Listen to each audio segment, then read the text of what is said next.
যেদিন রামকৃষ্ণ বললেন, যে দরিদ্র সেই আমার মা, গঙ্গার ধারে কুয়াশাময় সকাল, সাধারণ মানুষের ভিড়, দূরে মন্দিরের ঘণ্টার শব্দ।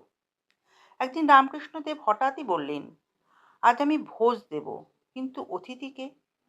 আমার মা, দরিদ্রের রূপে। কেন এমন বলেছিলেন ঠাকুর? আজকের গল্প, যেখানে দারিদ্র্যের ঘরেই ঠাকুর দেখেছিলেন ঈশ্বর। দক্ষিণেশ্বরের আঙিনায় সেদিন দুপুরে ঠাকুর বের হলেন দক্ষিণেশ্বরের পাশের গ্রামের দিকে। ভক্তরা অবাক, কোথায় যাচ্ছেন ঠাকুর? ঠাকুর বললেন, দেখো বাবা, মা কালী আজ আমাকে ডেকেছেন, আজ আমি তাকে খাইয়ে আসব। কাঁচা রাস্তা, এক খুব সাধারণ ছোট্ট ঘর, দরজা আধখোলা। ঠাকুর থামলেন এক ছোট্ট ভাঙাচোরা কুঠিরের সামনে। ভিতরে বসে আছে এক দরিদ্র বুড়ি, পুরো শরীর দুর্বল, চোখে ক্লান্তি। ঠাকুর দরজায় দাঁড়িয়ে নরম গলায় বললেন,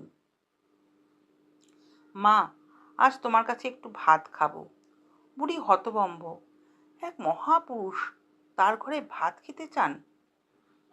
ঠাকুর বাটির মেঝেতে বসে, বুড়ি লাজুকভাবে রান্না করছে। বুড়ি বলল, ঠাকুর, আমার ঘরে তো কিছুই নেই, কটা ভাত আর সামান্য শাক। ঠাকুর হাসলেন, আহা মা, তোমার ঘরে যা আছে তাই তো প্রসাদ। তুমি রান্না করলেই তো মা রান্না করলেন। ভক্তরা দাঁড়িয়ে অবাক হয়ে দেখছিলেন। ঠাকুর যেন মানব মায়ের সামনে বসা এক শিশু। বুড়ি হাত কাঁপতে কাঁপতে ভাত পরিবেশন করছে। ঠাকুর ধ্যানমগ্ন হয়ে ভাত খাচ্ছেন। কুটিরের ভেতর নরম আলো। ঠাকুর যখন ভাত খেলেন, তার মুখে এমন আলো ফুটে উঠেছিল যেন তিনি কালী মায়ের থেকেই ভোজন নিচ্ছেন। তিনি বললেন, মা, তোমার হাতে তৈরি খাবারের স্বাদই অন্যরকম। তুমি না থাকলে আমি কি করে বাঁচতাম? বুড়ির চোখে জল এসে গেল।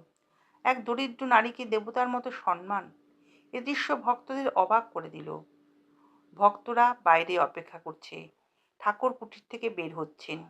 ফিরে আসার পথে এক ভক্ত জিজ্ঞেস করল, ঠাকুর, আজ আপনি সেই দরিদ্র বুড়ির ঘরে কেন গেলেন? ঠাকুর শান্তভাবে বললেন, দরিদ্র মানেই অপবিত্র? ওর ঘর মানেই ছোট? ওই বুড়ি তো আমার মা, তিনি আমাকে ডেকেছিলেন। তারপর বললেন, দেখো, যে মানুষ অসহায় তার ভেতরেই মা কালী সবচেয়ে বেশি বাস করেন। শিশু, বৃদ্ধ, দরিদ্র, সাধারণ মানুষের। ঠাকুর বলতেন, জীবে দয়া নয়, জীবেই ঈশ্বর। দয়া করলে তুমি বড়, কিন্তু ঈশ্বরের রূপ দেখলে তুমি নম্র হয়ে যাও। এই দিনটি সবাইকে শেখালো, মানুষের রূপেই ঈশ্বরের প্রকাশ। যেখানে দারিদ্র্য, যেখানে কষ্ট, সেখানে ঈশ্বর সবচেয়ে উপস্থিত। যেদিন ঠাকুর দরিদ্রের ঘরে নিজ মায়ের উপস্থিতি দেখলেন, সেদিন প্রমাণ হলো, ঈশ্বর মন্দিরে নয়, মানুষের মধ্যে। আজকের গল্প যদি আপনার হৃদয় ছুঁয়ে যায়, তার পরের পর্বের জন্য অপেক্ষা করুন। জয় ঠাকুর।